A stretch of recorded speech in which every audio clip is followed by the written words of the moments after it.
Shalom saudara, mari kita tunduk kepala, kita berdoa. Bapa kami dalam surga, Bapa yang baik, yang kami kenal di dalam nama Tuhan Yesus Kristus. Terima kasih atas hari ini, karena Engkau Tuhan telah memberikan kepada kami umur tambahan 1 hari lagi seperti ini, dan kami tidak tahu kapan Engkau akan mengakhiri dan menyelesaikan dan berkata waktunya kembali.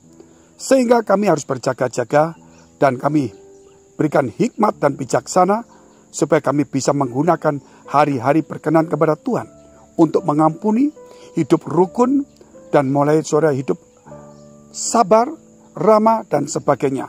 Biar saudara-saudara kami, Tuhan, semuanya boleh selamat di dunia, menjadi terang dan garam dunia. Di dalam nama Tuhan Yesus, biar Injil Kerajaan Surga dimuliakan. Haleluya, amin. Kita akan belajar, yaitu apa itu iman, apa itu pengharapan, dan apa itu kasih. Saya ingin memulai saudara melalui kasih, walaupun dasar pertama kita percaya Tuhan adalah iman. Dari iman, pengharapan, dan kasih yang terbesar adalah kasih. Saya ingin memulai dengan kasih, yaitu karena kasih, maka Tuhan turun ke dunia.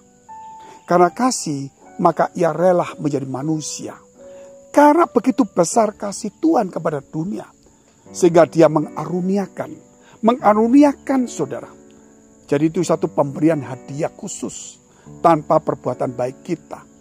Seperti kita dikaruniai mujizat kesembuhan, iman, dan sebagainya. Itu pemberian. Sehingga akhirnya Yesus itu diberikan kepada kita supaya kita selamat. Bukan karunia keselamatan saja yang diberikan, tetapi karunia yaitu mengaruniakan anaknya yang tunggal, Yesus Kristus. Dan sebagai akibatnya kalau kita percaya, maka kita diselamatkan. Banyak orang berpikir begini, bahwa Tuhan telah mengaruniakan keselamatan kepadaku, sehingga aku yakin aku selamat. Dia lupa saudara, bahwa Tuhan mengaruniakan Yesus Kristus kepada kita. Ketika kita menerima Yesus, maka saudara kita menerima keselamatan itu.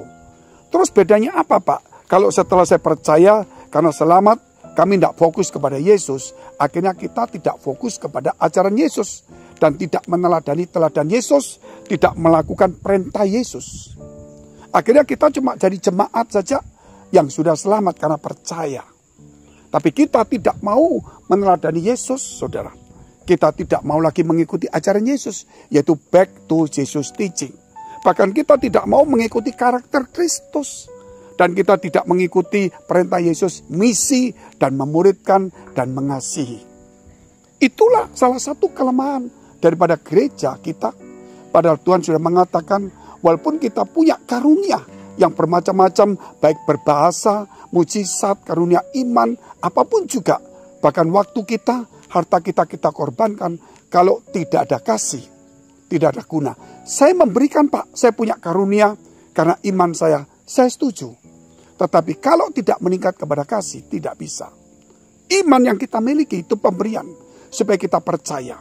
Karena Roh Kudus bermurah hati kepada kita turun, maka dia membuka pikiran kita, sehingga kita percaya Yesus Kristus sebagai Tuhan dan Juru Selamat.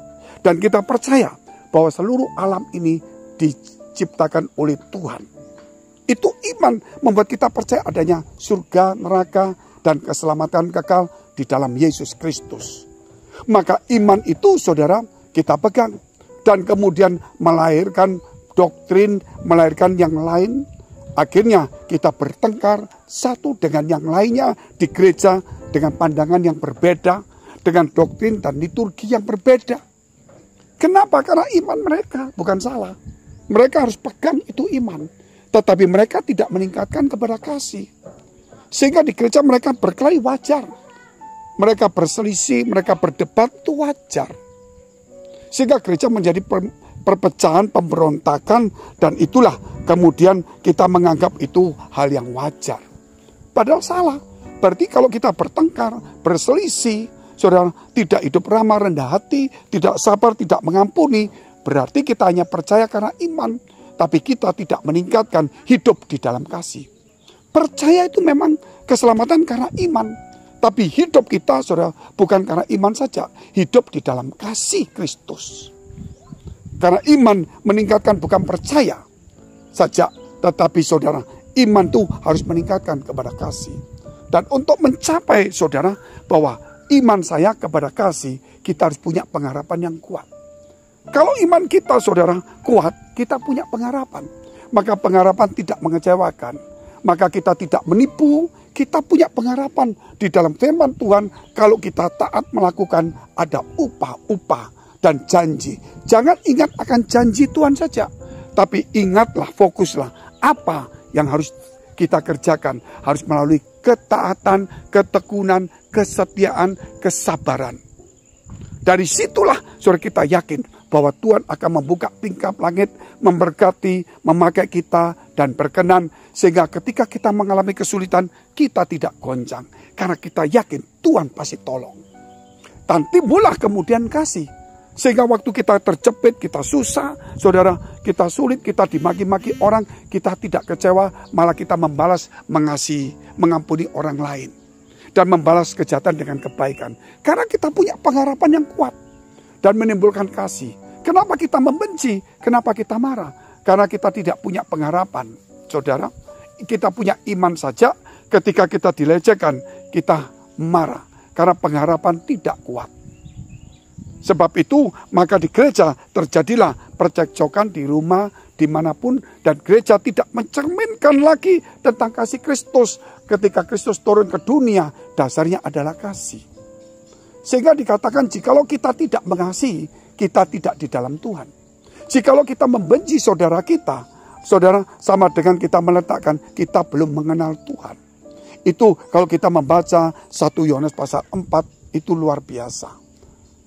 Sebab itu kembali kepada dasarnya bahwa Kristus datang ke dunia, saudara, itu karena kasih Allah. Sehingga diberikanlah iman itu. Dan oleh karena itu, mari kita kembali kepada dasar itu, yaitu mengasihi. Dari iman itu kita mengasihi Tuhan dan mengasihi sesama. Sehingga hukum itu muncul.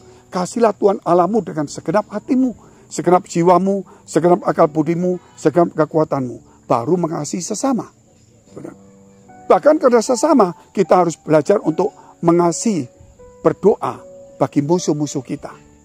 Berarti ajaran Tuhan, saudara, bukan hanya percaya Tuhan saja, tetapi saudara mengaplikasikan kasih Tuhan kepada dunia. Kalau hanya percaya kepada Tuhan kita selamat cukup, bagaimana saudara kita tidak menyelamatkan orang lain, tidak mengaplikasikan, karena Tuhan tidak datang lagi sebagai tubuh manusia untuk berbicara keselamatan. Tapi Tuhan datang secara roh di dalam hidup kita, dan dia berbicara melalui hidup kita. Sebab itu, marilah kita hidup di dalam kasih, saudara. Mulai sekarang berdamailah, tinggalkan pertengkaran, sakit hati, kecewa. Relakan diri saudara ditegur, bahkan mungkin dikucilkan, difitnah. Itu adalah ujian apakah kita sudah meningkat dari iman kepada kasih. Mari kita berdoa. Jika saudara punya pergumulan, masalah, persoalan, tantangan, baik dalam pekerjaan, rumah tangga, kesehatan, maupun juga dalam pekerjaan, karir, studi, perjodohan, keuangan, dekapkan kedua tanganmu di dadamu. Karena Tuhan kuasanya, kasihnya tetap sama. Dulu, sekarang, sampai selama-lamanya tidak berubah. Dan oleh kuasanya engkau yang sakit, tumpangkan tangan bagian sakit. Percayalah, oleh imanmu engkau disembuhkan, diselamatkan. Ingat, sumber mujizat bukan kepada pendeta, bukan kepada orang lain.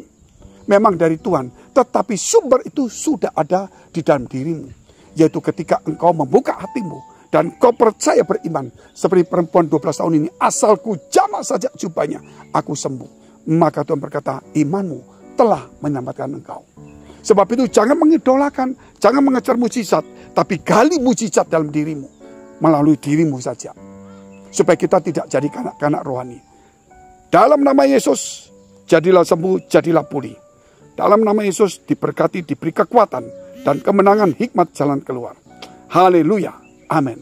Jika saudara masih membutuhkan pelayanan doa dan konseling, silakan hubungi nomor tertera di bawah ini. Tuhan Yesus memberkati.